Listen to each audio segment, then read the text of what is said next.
Si tu as reçu ce nouveau mail de la DGFiP qui parle de facturation électronique, pas de panique, je t'explique tout. C'est le deuxième mail envoyé par la DGFiP. Et si tu as reçu ce mail alors que tu as déjà une plateforme agréée, c'est normal parce qu'ils l'ont envoyé à tous les entrepreneurs. Donc si tu as déjà activé ta plateforme agréée, t'as rien à faire, t'es en règle. La réforme de la facturation électronique, ça veut dire qu'au 1er septembre 2026, donc dans moins de 3 mois, si tu es une petite entreprise française assujettie à la TVA, tu devras être capable de recevoir tes factures via ce qu'on appelle une plateforme agréée. Et je t'explique après ce que c'est. Les grosses entreprises, elles, devront émettre des factures via une plateforme agréée aussi à partir du 1er septembre 2026. D'où le fait que toi, petite entreprise, micro-entreprise, freelance, TPE, PME, tu dois avoir activé ta plateforme agréée au 1er septembre 2026. Sinon, tu ne pourras pas recevoir tes factures fournisseurs comme tes factures de téléphonie, d'assurance, etc. Et si tu ne reçois pas ces factures, forcément, ça risque d'être compliqué derrière pour les payer. Donc, tout simplement, il te faut une plateforme agréée avant le 1er septembre 2026. On revient sur cette notion de plateforme agréée. Une plateforme agréée, c'est un intermédiaire certifié par l'État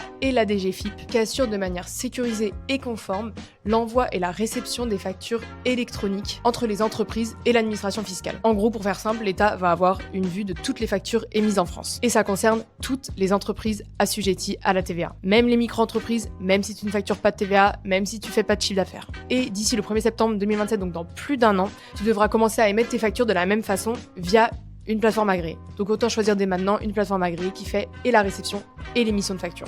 Au moins comme ça, tu es tranquille pour 2027. Donc tout ce que tu as à faire, c'est de choisir une plateforme agréée conforme avant le 1er septembre 2026. Il en existe plusieurs. Moi, je te conseille Time, c'est gratuit, hyper simple d'utilisation et tu peux te créer un compte en 3 minutes.